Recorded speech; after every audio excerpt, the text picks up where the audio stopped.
नवरात्र महोत्सवाची लगबग राज्यातील प्रत्येक मंदिरात सुरू झाली आहे। 22 सप्टेंबर पासून नवरात्रीचा सोहळा सुरू होणार आहे।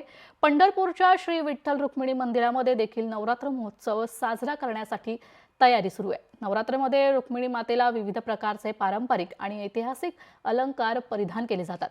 सध्या हे सर्व अलंकार गोठवण्याचे काम युद्ध पातळीवर सुरू आहे। या सर्व दागिन्यांची पहिली झलक लोकशाहीच्या प्रेक्षकांसाठी आम्ही घेऊन आलो आहोत।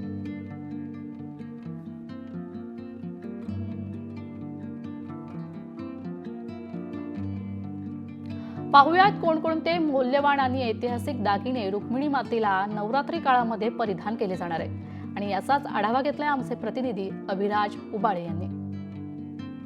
नवरात्र महोत्सव काही दिवसांवर येऊन ठेपलेला आहे आणि श्री रुक्मिणी मातेला या 9 दिवसांमध्ये विविध प्रकारचे पारंपरिक अलंकार हे परिधान केले जातात। आपण लोकशाहीच्या प्रेक्षकांना दाखवू शकतोय हे शेकडो वर्षापूर्वीचे अलंकार आहेत। सोन्याचे अलंकार आहेत, मोत्याचे अलंकार आहेत, हिऱ्यांचे अलंकार आहेत। याची पहिली झलक आपण लोकशाहीच्या माध्यमातून दाखवू शकतोय।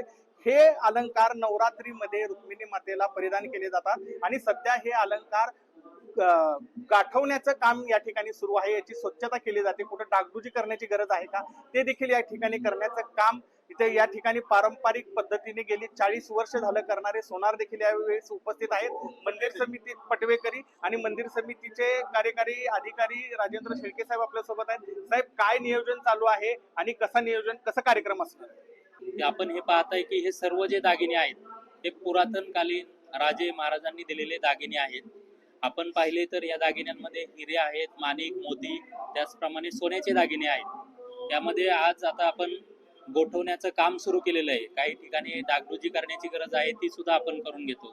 आपण जर पाहिले तर या दागिन्यांमध्ये जे हिरे, माणिक, मोती आहेत अतिशय मौल्यवान आहेत आणि असे दागिने आपल्याला कुठेही पाहायला मिळणार नाहीत। हा एकूण 5 पदरी हार आहे। 5 पदरामध्ये हे वेगवेगळे प्रकारचे स्वरूपाने घालता येतो रुक्मिणी मातेला। हा शिंदे हार आहे, तसेच हे वाक्या आहेत, ह्या दंडामध्ये घातल्या जातात। हे तोडे आहेत जे हातामध्ये घातले जातात। हे मोहरांची माळ आहे। पुरातन काळामध्ये ज्या वेळेस त्या वेगवेगळ्या प्रकारच्या मोहरा होत्या त्या ह्या मोहरांची माळ आहे। ही जवच्या माळाचे हार आहे। हे मोत्यांचा हार आहे। हा मोत्यांचा कंठा म्हणतात। हे वेगवेगळ्या प्रकारच्या चिंचपेट्या आहेत, ह्या गळ्याला घातल्या जातात।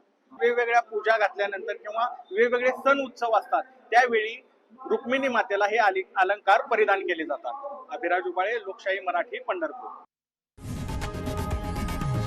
लोकशाही मराठी ऐका, पहा, जागरूक रहा।